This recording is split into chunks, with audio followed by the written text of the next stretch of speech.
Welcome to TV5 entertainment. ఈ శుక్రవారం 2 సినిమాలు రిలీజ్ అయ్యాయి. నాగార్జున, ధనుష్, రష్మిక మందన ప్రధాన పాత్రలో శేఖర్ కమ్ముల డైరెక్ట్ చేసినటువంటి కుబేరా, అలాగే అనంతిక నటించినటువంటి 8 వసంతాలు అనే సినిమా. ఈ 2 సినిమాలకి ఆడియన్స్ నుంచి మాక్సిమం పాజిటివ్ టాక్ వచ్చినప్పటికీ కొన్ని నెగటివ్స్ కూడా కనిపిస్తూ ఉన్నాయి. ఆ నెగటివ్స్ ఏంటి, ఈ పాజిటివ్స్ ఏంటి, ఈ 2 సినిమాలకు సంబంధించి కమర్షియల్ వైబిలిటీ ఎంతవరకు ఉంటుందనేది ప్రస్తుతం మనతో ఉన్నారు మా టీవీ5 ఎంటర్టైన్మెంట్ ఎడిటర్ రామబాబు గారు. ఆయనతో మాట్లాడి 2 సినిమాల కంటెంట్ గురించి ఒకసారి మాట్లాడుకుందాం. High sir. హాయ్. సో చూసారు కదా, మీరు 2 సినిమాలు చూశారు, మీరు చూసాం, మేము చూసాం. కుబేరా గురించి ముందు మాట్లాడుకుందాం. శేఖర్ కమ్ముల ఫస్ట్ టైం స్టార్స్తో వర్క్ చేస్తున్నాడు అన్నప్పుడే ఒక ఇది వచ్చేసింది. ఆ రేంజ్కి తగ్గట్టుగా కుబేరా ఉందంటారా? యాక్చువల్గా ఇది సినిమా స్టార్ట్ అయ్యి 4 years దాటింది. ఆయన అనుకున్న కథ, కానీ బెచ్చగాడు అనే సినిమా కూడా వచ్చి హిట్ అయింది. అదే యాంగిల్లో తీసుకెళ్ళాడు, దీన్ని కలుపుకుంటూ వెళ్ళాడు ఓ విధంగా చెప్పాలంటే. కానీ శేఖర్ కమ్ముల సినిమాలో ఆయన శేఖర్కి అయితే ఒకటైతే గుర్తుపెట్టుకోవాలి బాబురా, లీడర్ సినిమాలో కూడా 1,00,000 కోట్లు అని మాట్లాడతాడు, ఇందులో కూడా 1,00,000 కోట్లు.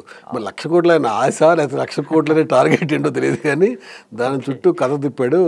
అంటే 1,00,000 కోట్లు అనగానే మనకి పొలిటికల్గా కూడా ఒక ఫేస్, ఒక సినారియో గుర్తొస్తూ ఉంటుంది. అంటే అవినీతి చేసిన 1,00,000 కోట్లు, సంపాదన 1,00,000 కోట్లు, కోట్లు కోట్లు కోట్లు. 2 సినిమాలను ఆ 1,00,000 కోట్ల అవినీతి అనేది కామన్, 1,00,000 కోట్లు అనేది వైట్ మనీ. సో అంటే ఒక రకంగా శేఖర్ కమ్ముల కథ అంటే ఒక సెన్సిబిలిటీస్ వేరుగా ఉంటాయి, ఆయన సెన్సిబిలిటీస్ వేరుగా ఉంటాయి, కథనాలు డిఫరెంట్గా ఉంటాయి. ఆర్టిస్టులకు సంబంధించి ఆర్టిస్టులే కనిపిస్తారు తప్ప వాళ్ళ ఇమేజ్లు కనిపించవు. ఈ సినిమాలో కూడా అలాగే జరిగిందంటారా? ధనుష్ పర్ఫార్మెన్స్ కానీ, నాగార్జున పర్ఫార్మెన్స్ 100% యాక్సెప్ట్ చేయొచ్చు దాంట్లో. ఎందుకంటే శేఖర్ కమ్ముల ముందు చెప్తూ ఉంటాడు, ఆయన కథలో పాత్రలు తీసుకుంటాను ఆయన. దానికోసం అప్పుడు యాక్చువల్గా మహేష్ బాబు కథ చెప్తే అది నచ్చలేదని వేరే వాళ్ళు తీసుకున్నాను కూడా చెప్పాడు డైరెక్ట్గా. అంటే సినిమా ఆయనకు సపరేట్గా ఆడియన్స్ ఉన్నారు. డాలర్ డ్రీమ్స్ కాడి నుంచి తర్వాత ఆనంద్, ఆయన సినిమాలు చూస్తూ ఉంటే సినిమా ఎలా ఉన్నా ఆయనకి ఒక సపరేట్ ఆడియన్స్ అయితే ఒక బేస్ ఫిక్స్ అయి ఉంది. ఆయన మేజర్గా బేస్ అంతా ఓవర్సీస్లో ఎక్కువ ఉంది. ఆయన ఓవర్సీస్ నుంచి రావటం, అది ఎక్కువ ఆర్టిస్టులు మాట్లాడుతుంటే కూడా ఓవర్సీస్లో మాట్లాడిన, అంటే విదేశాల్లో స్థిరపడిన మన తెలుగు వాళ్ళు మాట్లాడితే ఎట్లా ఉంటుంది అనే భాష ఉంటుంది ఆయన సినిమాలో ఎక్కువ. ఎందువల్ల ఆయనకి పాలిష్గా ఉంటుంది. అందువల్ల ఓవర్సీస్లో నేను చూసిన 900K దాటింది. ఈరోజు సాటర్డే, రేపు సండే. 100% అది 1.8 బ్రేక్ ఈవెన్. నేను ఇంతకుముందే ఓవర్సీస్ ఎగ్జిబిటర్ కూడా మాట్లాడా. బ్రేక్ ఈవెన్ ఎంత అంటే నాకు 1.8 సార్, కెనడా కొంచెం తేడా వస్తే 1.85. బట్ ఏమి కాదు, నాకు తెలిసి సండేకి బ్రేక్ ఈవెన్ అవుతాను అనుకుంటున్నాను. సండేకి అవుతానని వెరీ పాజిటివ్గా ఉన్నాడు. సో ఓవర్సీస్లో స్ట్రాంగ్గా ఉంది, వెరీ స్ట్రాంగ్గా ఉంది. అలాగే హైదరాబాదు చూస్తే, హైదరాబాదు జిల్లాలో అన్ని చోట్ల, ఆంధ్ర తెలంగాణ కూడా మల్టీప్లెక్స్ చాలా కోర్గా ఉంది. అంటే ఇంకోటి ఇక్కడ మెన్షన్ చేస్తుంది ఏంటంటే, లాస్ట్ సమ్మర్ నుంచి ఇప్పుడు దాకా పెద్ద సినిమాలు ఏది పడలే. ఆ గ్యాప్ ఉంది. ఇప్పుడు లాస్ట్ వీక్ హరిహర విరమల్ డేట్ పడి ఉండే 12వ తారీఖు, అది పడి ఉంటే ఇంకో రకంగా ఉండేది. అసలు దాదాపు మేలో పెద్ద సినిమాలు రాకపోవటం, ఐపీఎల్ సీజన్ అయిపోయిన తర్వాత పర్ఫెక్ట్ జోన్ దొరకలే సినిమా బాగున్న ఈ కైండ్ ఆఫ్. అంటే హిట్ 3 రిటర్న్ లాంటి సినిమాలు వచ్చినాయి, కానీ అవి అందరూ ఆడియన్స్ సంబంధించి కదా. హిట్ 3 వచ్చింది May 1st, ఇప్పుడు వచ్చింది June 20, అంటే 50 days అయింది. ఈ 50 daysలో దాదాపులో భైరవం సినిమా కాస్త నడిచింది, మిగిలినన్నీ కూడా వచ్చి అలా వెళ్ళిపోతూ ఉన్నాయి సినిమాలు. ఆ ఇంపాక్ట్ ఏం జరుగుతుందంటే, స్కూల్ స్టార్టింగ్ ఫ్రెష్గా ఉంది, ఎవరిగా సెటిల్ అయ్యి ఉన్నారు. ఈ వీక్ అసలు నిజంగా చాలా డ్రై వీక్ అంటారు, స్కూల్ స్టార్ట్ అయిందో ఎవడో పెద్ద రారని. కానీ చాలా మంది ఇందాక డిస్ట్రిబ్యూటర్కి చెప్తే చాలా జనాలు ఫోన్ టికెట్లు అడుగుతున్నారు సార్, వెరీ హ్యాపీ అని. అది గుడ్ సైన్. అంటే ఒక రకంగా చూసుకుంటే కుబేరాకి ఎక్స్పెక్ట్ చేసినంత ఓపెనింగ్స్ అయితే తెలుగులో రాలేదని అన్నారు. అంటే మనకి అడ్వాన్స్ బుకింగ్ చూసుకున్నా, బుక్ మై షోలో చూసుకున్నా ఎక్స్పెక్ట్ చేసినంత లేదు అనేది మాక్సిమం సాటర్డే నుంచి నెక్స్ట్ డే నుంచి పికప్ అయింది బాగా. ఎగ్జాక్ట్గా చెప్పాలంటే పెద్ద హీరోలు ఓపెనింగ్ ఎలా ఉంటుందో, ఫ్రైడే, సాటర్డే, సండే ఫుల్స్ ఉంటాయి, వద్దనే ఉంటాయి. కానీ సితారా జమీన్ పేరు, అమీన్ ఖాన్ సినిమా కానీ, దీంతోపాటు 8 వసంత సినిమాలు ఉంటాం, పెద్ద ఇంపాక్ట్ చూపించలేదు. కానీ బట్ డల్గా ఉంది. ఈ డల్న చూసి అందరూ అనుకున్నారు ఈ సినిమా కూడా తెలిపోద్ది, ఎందుకంటే అసలు ఏం ఓపెనింగ్స్ లేవు అని అన్నారు. కానీ నేను పాజిటివ్ టాక్, సినిమా నేను ఓవర్సీస్లో అయిపోయినట్టే నేను ఎక్స్పెక్ట్ చేసి చెప్పా, ఓవర్సీస్లో 100% పాజిటివ్ టాక్ వస్తుంది, ఆ పాజిటివ్ టాక్ స్ప్రెడ్ అయ్యి ఇక్కడ కూడా కంటిన్యూ అవుద్దని. అదే జరిగింది నన్ను మధ్యాహ్నం నుంచి మనం సినిమా చూసిన తర్వాత కూడా. సో కంటెంట్ పరంగా చూసుకుంటే ఒక రకంగా శేఖర్ కమ్ముల తీసుకుని చాలా పెద్ద సబ్జెక్ట్, కార్పొరేట్, పొలిటికల్ వ్యవస్థ, అటు ప్రజలు, ఈ ముగ్గురు మధ్య ఉన్నటువంటి గ్యాప్, ఇది అనేది ఒక అద్భుతమైనటువంటి డైలాగు మనకు స్టార్టింగ్లోనే కనిపిస్తుంది.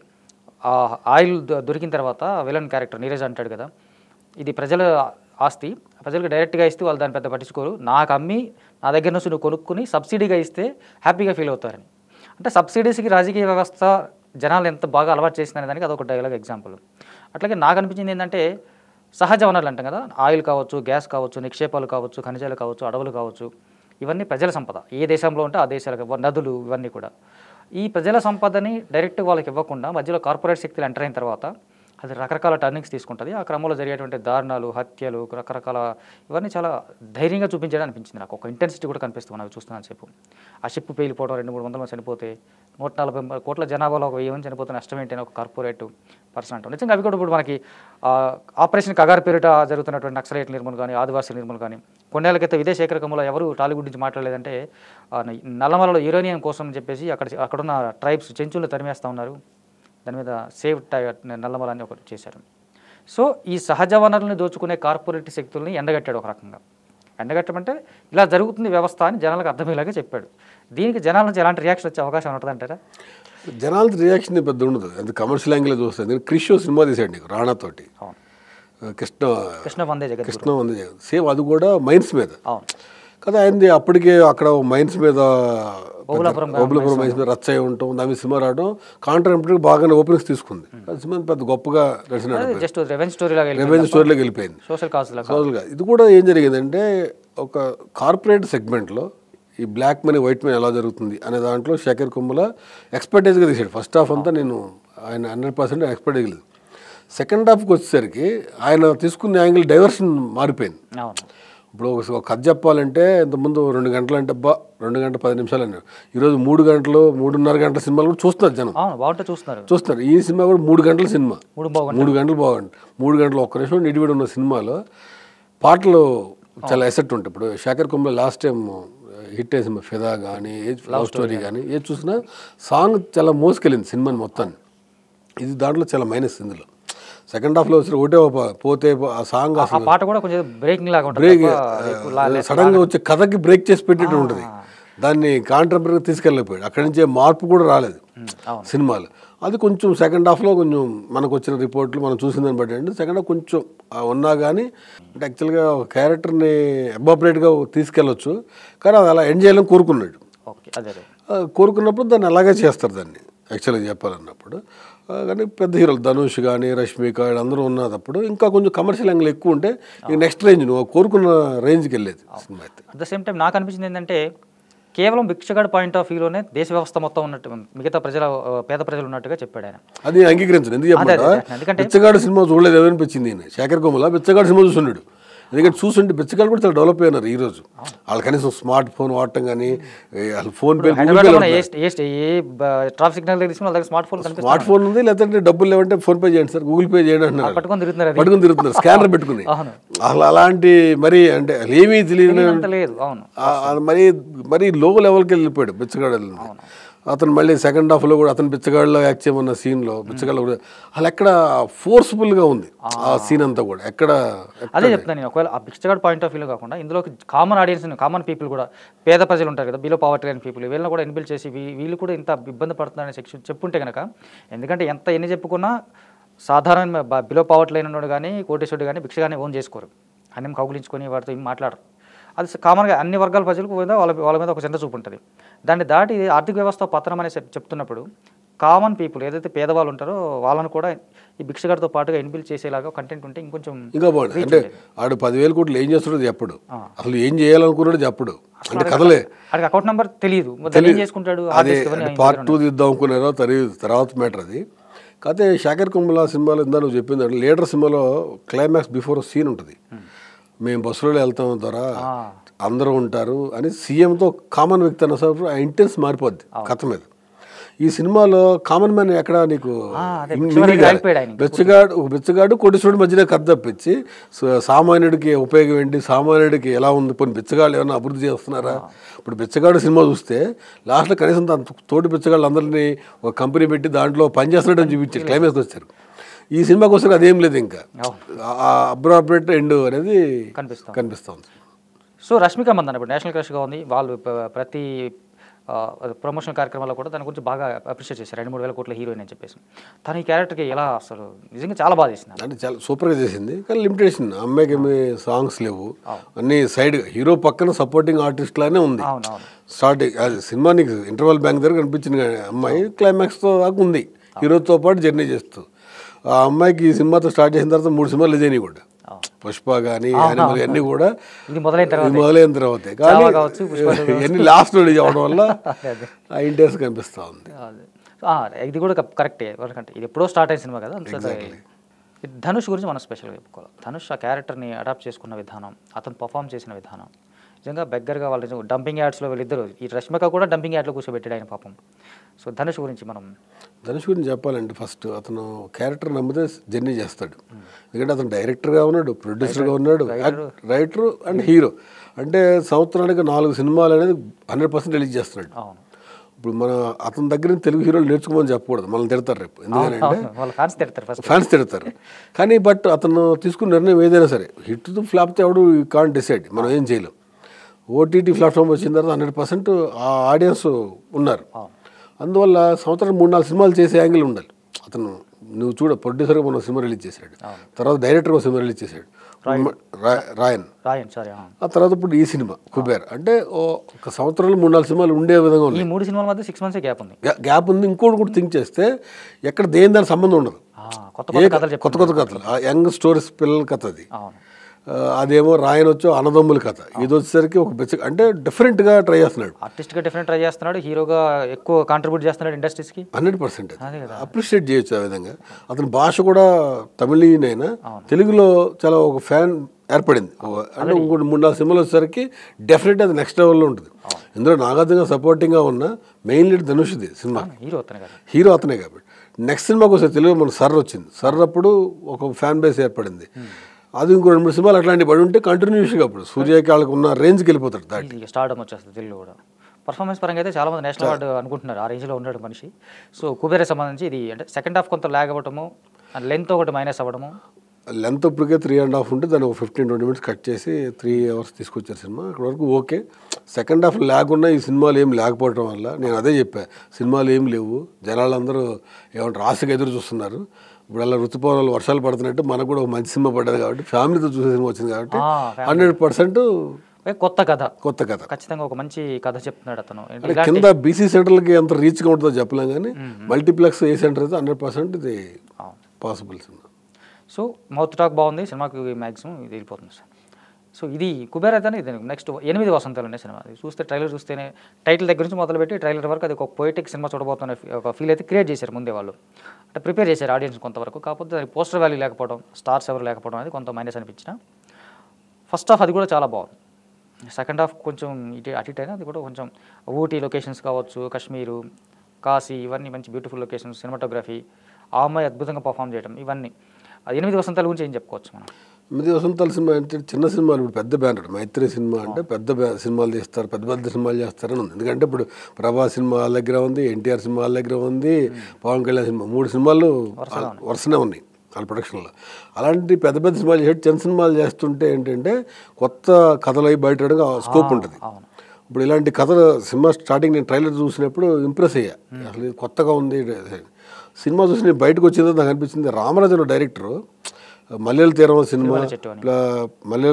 సినిమా తర్వాత నిహారిక ఇంట్రడ్యూస్ చేస్తూ ఒక మనిషి సినిమా తీసాడు. ఆ 2 సినిమాల కథ ఈ సినిమా ఒక సిమిలర్గా అనిపించింది. నేను చాలామంది డిస్కస్ కూడా చేసి అదే అన్న.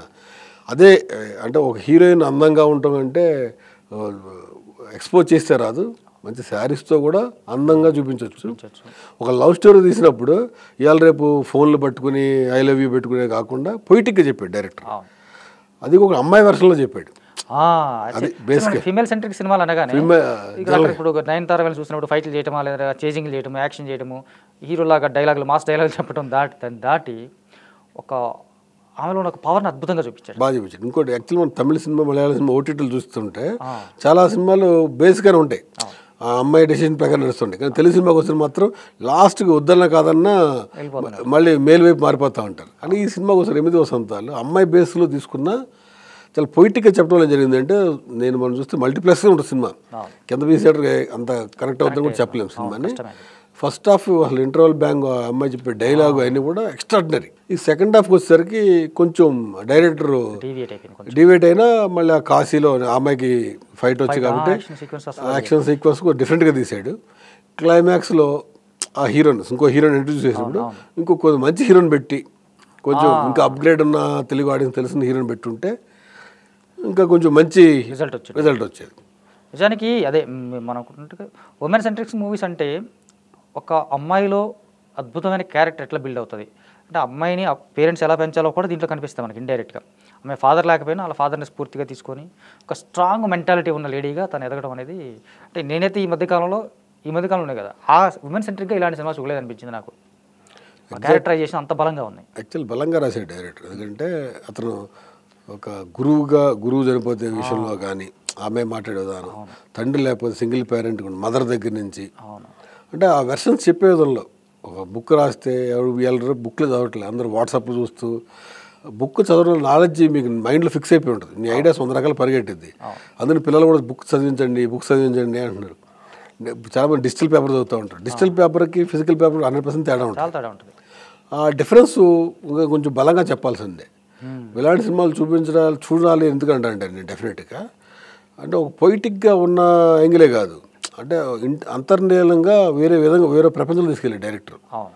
8 వసంతాలు అమ్మాయి యాంగిలే కాదు, లాస్ట్కి వచ్చేసరికి అబ్బాయి వెర్షన్ చెప్పాడు. అంటే ఆ అబ్బాయి మైనస్ కాదు, బిగ్ మంచి పెర్ఫార్మ్ అంటే తెలిసిన హీరో ఉంటే ఎక్కువ ప్లస్ అయ్యేది సినిమాకి. ఇప్పుడు ఆ సినిమాలు అందరూ కొత్త వాళ్ళే, నీకు అసలు తెలిసిన ముఖం లేదు. నేనే సినిమా చూస్తూ అసలు ఆ అమ్మాయి తప్పించి మిగిలిన వాళ్ళు ఎవరినో తెలియదు లేదు. ఆ అమ్మాయి కూడా సినిమా హిట్ అయి ఉంది కాబట్టి, mad cinema block buster hit అయి ఉంది కాబట్టి మిగిలిన అందరూ ఆ అమ్మాయి బేసిక్గా నా చుట్టూ నడిచింది. ఇప్పుడు ఈ సినిమా తర్వాత వాళ్ళందరికీ మంచిగా పేరు రావచ్చు. నిజానికి అదొక ఫ్రెష్గా కూడా అనిపించారు. రెగ్యులర్ ఫాదర్ లేడు, రెగ్యులర్ మదర్ క్యారెక్టర్ లేదు, రెగ్యులర్ సిస్టర్ క్యారెక్టర్ లేదు. అంటే కొత్త వాళ్ళు అందరినీ కొత్తగా వెళ్ళాడు డైరెక్టర్. అది కొంచెం ప్లస్ అయింది అనుకుంటాను. అంటే ఆర్టిస్టులు అందరూ కొత్త వాళ్ళు ఇంట్రడ్యూస్ చేసి లొకేషన్స్ కూడా కొత్తగా పెట్టాడు. లడాక్ వెళ్ళి ఊటీ వెళ్ళి అంటే లొకేషన్ బేస్గా కూడా సినిమాని నడిపించాడు. నేను అంటే కంపేర్ చేయడం నా ఉద్దేశం కాదు, కానీ బేబీ సినిమాలో లవ్ ఫెయిల్ అయిన టైంలో అబ్బాయి ఆమె తిడతాడు బాగా, దానికి సూపర్ విజిల్స్ పడతాయి సినిమా థియేటర్లో మనకు. అంటే ఎక్స్ట్రాడినరీగా అంటే ఎప్పుడైనా అబ్బాయి అమ్మాయిని తిడితే వచ్చే రెస్పాన్స్కి ఇక్కడ తిట్టకుండా ఆ అమ్మాయి ఇంటర్వెల్ బ్యాంగ్లో చెప్పిన ఆ డైలాగ్స్కి అంత విజిల్స్కి వర్తున్నటువంటి సీన్ అనుకుంటాను నేను దాన్ని. ఎగ్జాక్ట్లీ 100%. ఆ అమ్మాయి వర్షం పడుతున్నప్పుడు ఆ డైలాగ్ ఇంటెన్షన్ నేను ఇంటర్వెల్లో అన్నా చాలా బాగా రాశాడు డైరెక్టర్. ఆ 15 నిమిషాలు ఇంటర్వెల్ ముందు 15 నిమిషాలు అయితే విజిల్ వేశారు అందరూ, విజిల్స్ క్లాప్స్ పడ్డాయి చాలా తర్వాత. అంటే ఒక అమ్మాయి ఎలాంటి డైలాగ్ చెప్తున్నప్పుడు అంటే అబ్బాయి హుందాగా ప్రేమించగలిగేటప్పుడు హుందాగా చెప్పిన విడిపోయేటప్పుడు అంతే హుందాగా చెప్పడం. డైరెక్టర్ నేను మెచ్చుకోవాల్సిన విషయం ఏంటంటే ఆ లవ్ స్టోరీ కూడా లాస్ట్లో కలిపాడు.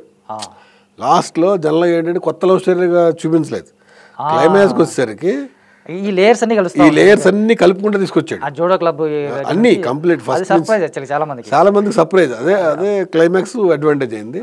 అదే ఇప్పుడు అన్ని సర్ప్రైజ్ తీసుకుని లాస్ట్కి వచ్చేసరికి ఆ హీరో ఏంటంటే కొంచెం బలంగా కొంచెం అబ్బాయి చాలా బాగా చేశాడే, కానీ ఇంకొక తెలిసిన ఫేస్ ఉంటే ఇంకా డెఫినెట్గా నెక్స్ట్ రేంజ్లో ఉండేది. కొంచెం మంచి బ్యానర్గా ఖర్చు పెట్టి తీశారు కాబట్టి ఆ వాల్యూస్ కనిపిస్తూ ఉన్నాయి, ప్రొడక్షన్ వాల్యూస్ అన్నీ కూడా. ఇప్పుడు చిన్న సినిమా తీస్తే కొంచెం ఏదైనా నీకు ఆ క్వాలిటీ కనిపించకపోవచ్చు, సినిమా క్వాలిటీగా ఉంది. రేపు పొద్దున్న థియేటర్లో గొప్పగా నడిచిద్ది, కానీ రేపు ఓటీటీకి వచ్చే మాత్రం డెఫినెట్గా 100% వస్తుంది, 100% అవార్డ్స్ కూడా వస్తాయి సినిమా అని చెప్పచ్చు. ఇంకా IMDb రేటింగ్ కూడా టాప్ రేటింగ్స్లో ఉంది. సో దానికి ఈ సినిమాకి సంబంధించి మ్యూజిక్ ఎక్స్ట్రాడినరీ మ్యూజిక్, ఆర్ఆర్ కావచ్చు, పాటలు కావచ్చు, అంటే ప్రతి సాహిత్యంలో ప్రతి అక్షరం వినిపించింది ఈ సినిమా పాటలు నాకు అనిపించింది.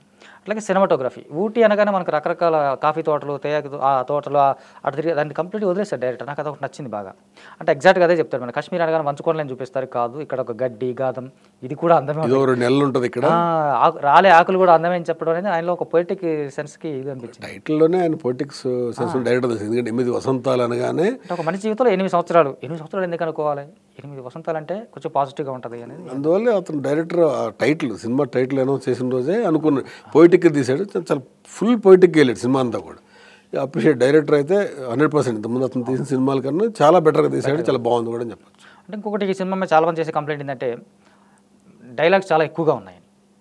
అంటే మనకి పెద్ద డైరెక్టర్స్ ఎవరైనా చెప్పేది ఏంటంటే సీన్ మాట్లాడని చోట డైలాగ్ కావాలంటుంటారు. ఈయన సీన్ మాట్లాడగలిగే స్పేస్ ఉన్నప్పటికీ కూడా చాలా ఎక్కువ డైలాగ్స్ రాశాడు. అందుచేత డైలాగ్ బుక్లో కూడా అనిపించిందని కొన్ని కామెంట్స్ ఉన్నాయి దీనికి. మేబీ ఆయన 2 hours 10 minutes కాబట్టి నీకు అంత ల్యాగ్ అనే ఫీలింగ్ రాలేదు ఎక్కడ. అవును, రాలేదు. టప్పుడు అయిపోతాను ఉంది సినిమా, ఇంటర్వల్ అయిందా 10 నిమిషాలు, క్లైమాక్స్ అయిపోయిందా అంటే 1 hour బ్రేక్ ఉండటం వల్ల నీకు లెంగ్త్ సినిమాలు అనిపించలేదు. ఇలాంటి సినిమాలు అలా ఉంటేనే అడ్వాంటేజ్. ఇది 3 గంటలు ఉందంటే కష్టమయ్యేది సినిమా. అవునవును, నాకు నిజంగా నాకైతే చాలా బాగా నచ్చింది సినిమా. నాకు ఎందుకంటే కొంచెం పోయిటిక్ అంటే పోయిటరీ అంటే నాకు చాలా ఇష్టం కాబట్టి ఆ కైండ్ ఆఫ్ డైలాగ్స్ చాలా ఉన్నాయి సినిమాలో. ఆ అమ్మాయి క్యారెక్టర్ అంత అద్భుతంగా ఆ క్యారెక్టరైజేషన్ అంటే చాలామంది నేను కంప్లైంట్ అనుకోవచ్చు, క్యారెక్టరైజేషన్కి తేడా తెలియని వాళ్ళు కూడా రైటర్లు అవుతున్నారు. క్యారెక్టర్కి క్యారెక్టరైజేషన్కి ఒక తేడా ఉంటుంది. ఆ తేడా తెలియని వాళ్ళు చాలామంది చాలా సినిమాలు చూస్తున్నాం మనం. అలాంటి టైంలో ఒక అమ్మాయిని ఇంత స్ట్రాంగ్గా ప్రజెంట్ చేయడం అనేది గొప్ప విషయం. ఇన్స్టాల్మెంట్లో ఎందుకని ఒకేసారి ఏడ్ చేశానంటది, బాధ ఎందుకు ఎలా పోగొట్టుకున్నావు అంటే అలా గురువు అడిగినప్పుడు ఇన్స్టాల్మెంట్లో ఎందుకు ఊరికే అంటే వాడు పదే క్యారీ చేయడం ఎందుకని పదే తలుచుకొని బాధపడడం ఎందుకని ఒకే రోజు మొత్తం వెయిట్ చేశాను. అంటే ఫ్రీ అయిపోయాను, నేను మైండ్ ఫ్రీ చేసుకోగలిగాను అని వదిలించుకోవడం ఏడుపుతారని ఆబ్వియస్గా. డైరెక్టర్ ఆ విషయంలో అప్రిషియేట్ దట్. ట్రైలర్లో కూడా ఉంటుంది డైలాగ్, ఏమి మగాళ్ళ ప్రేమ నిరూపించుకోవడానికి పాలరాతి సౌదాలు భాగ్యనగరాలు ఉన్నాయి, ఆడవాళ్ళ ప్రేమ నిరూపించుకోవడానికి ఏమున్నాయి, గుండెలో మనసు లోతుల్లో దాచుకున్న ఇది సమాధి చేసుకున్న జ్ఞాపకాలు తప్ప అని ఒకటి. ఆ అమ్మాయి పాత్రని బాగా చేశాడు యాక్చువల్లీ. అమ్మాయి కూడా చాలా బాగా చేసింది, ఎందుకంటే అది నేర్చుకుని అన్ని ట్రైనింగ్ అయ్యి గురువుని పెట్టుకుని, అంటే ఆ కథని ఒక పాత్రని ప్రేమిస్తే ఎలా ఉంటుంది, అది హీరోయిన్ సెంట్రిక్గా నడిచేటప్పుడు ఇలాంటిది ఎక్కువ. ఇప్పుడు అమ్మాయి ఏజ్ కూడా చాలా చిన్నది యాక్చువల్లీ, మెచ్యూర్డ్గా పర్ఫామ్ చేయడం చాలా బాగా చేసింది అమ్మాయి కూడా. అప్రిషియేట్. ఇంటర్మీడియట్ అని చెప్పింది. అంటే యాక్చువల్లీ ఇలాంటి సినిమా థియేటర్కి వెళ్ళి చూస్తే కొంచెం పీస్ఫుల్గా అనిపిస్తుంది. థియేటర్కి 100% చూస్తారనుకుంటాను నేను. ఇలాంటి సినిమాలు చూస్తేనే బాగుంటుంది వస్తూ ఉంటాయి ఇంకా డెఫినెట్గా. సో ఇది 2 సినిమాలకు సంబంధించి చూసుకున్నట్టు అంటే కమర్షియల్ వైబిలిటీ ఉన్న సినిమాలు ఈ 2 కమర్షియల్ వైబిలిటీ ఉన్న సినిమాలే. డెఫినెట్గా 2 సినిమాలు కూడా ఈ వీకెండ్ ప్రశాంతం ఫ్యామిలీతో చూడొచ్చు. ఈ 2 సినిమాల్లో కూడా 100% ఫ్యామిలీతో చూడాల్సిన సినిమాలు కూడా నిజంగా. అంటే ఒక రకంగా బాక్స్ ఆఫీస్ కొత్త కళ తీసుకొచ్చేలాగా ఈ 2 సినిమాలు పెద్ద హిట్ కావాలని మనం కూడా కోరుకుందాం. సో ఇది సినిమాలకు సంబంధించి ఈ వీకెండ్ సినిమాలకు సంబంధించినటువంటి టాపిక్ అండ్ డిస్కషన్.